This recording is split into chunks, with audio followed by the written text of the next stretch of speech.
एक रिश्ता विकसित करना। नीता की हाल ही में शादी हुई थी और उसने अपने पति और ससुराल वालों के साथ एक संयुक्त परिवार में रहना शुरू कर दिया था। कुछ दिनों के बाद उसे एहसास होने लगा कि वह अपनी सास के साथ नहीं मिल पा रही है। नीता की सास रूढ़िवादी थी जबकि नीता आधुनिक जीवन शैली के साथ उदार थी। जल्द ही दोनों की राय और जीवन शैली में अंतर होने के कारण झगड़ा होने लगा। जैसे जैसे दिन और महीने बीतते गए, उनमें से किसी ने अपना व्यवहार नहीं बदला। नीता समय के साथ बहुत आक्रामक हो गई और अपनी सास से नफरत करने लगी। वह अपनी सास से छुटकारा पाने के बारे में सोचने लगी। एक बार हमेशा की तरह जब उसने अपनी सास के साथ झगड़ा किया और उसके पति ने उसकी मां का पक्ष लिया, तो वह क्रोधित हो गई और अपने पिता के घर चली गई। नीता के पिता एक रसायनज्ञ थे। नीता ने उन्हें सब कुछ बताया जो हो रहा था।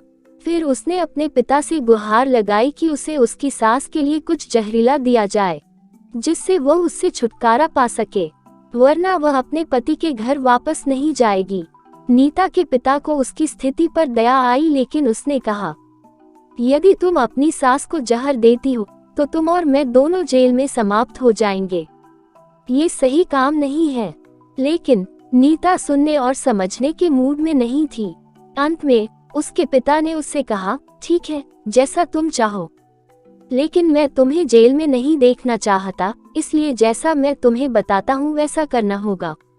नीता मान गई। उसके पिता ने एक पाउडर दिया और उससे कहा, हर दिन जब आप लंच या डिनर करते हो तो इस पाउडर का थोड़ा सा हिस्सा अपनी सास के भोजन में मिलाना।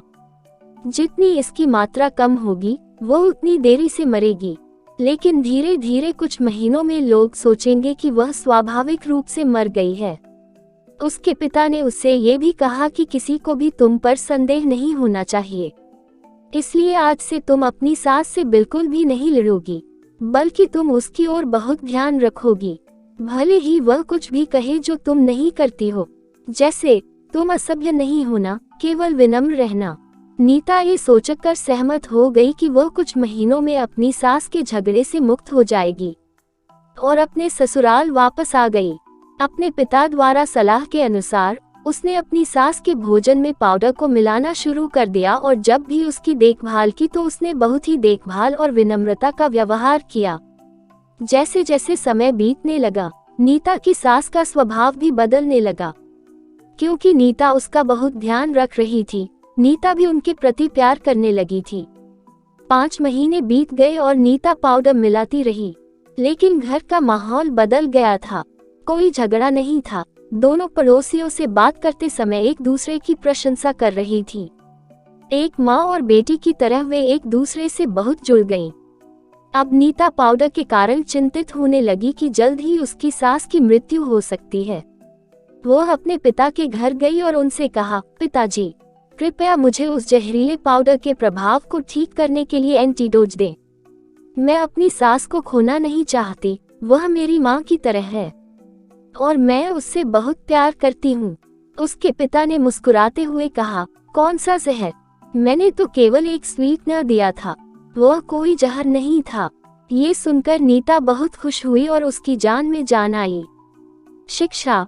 प्रत्येक व्यक्ति अलग स्वभाव का होता है, जिससे परिस्थितियों के कारण उनमें कई मतभेद हो सकते हैं। हालांकि हमें एक दूसरे को समझने और एक दूसरे के साथ स्वस्थ संबंध बनाने के लिए थोड़ा सा तालमेल बिठाने की कोशिश करनी चाहिए। और जब व्यक्तियों के बीच इस तरह के मतभेद उत्पन्न होते हैं, तो यह उनके प्रियजनों का कर्तव्य है कि वे उन्हें शांत रखें और सही रास्ते की ओर उनका मार्गदर्शन करें। दोस्तों, आपको यह शिक्षाप्रद कहानी कैसी लगी? अच्छी लगी तो लाइक जरूर करें, कमेंट करें, शेयर करें और मेरे गुरुजी वॉइस चैनल को सब्सक्राइब करें। आपका बहुत बहुत धन्यवाद।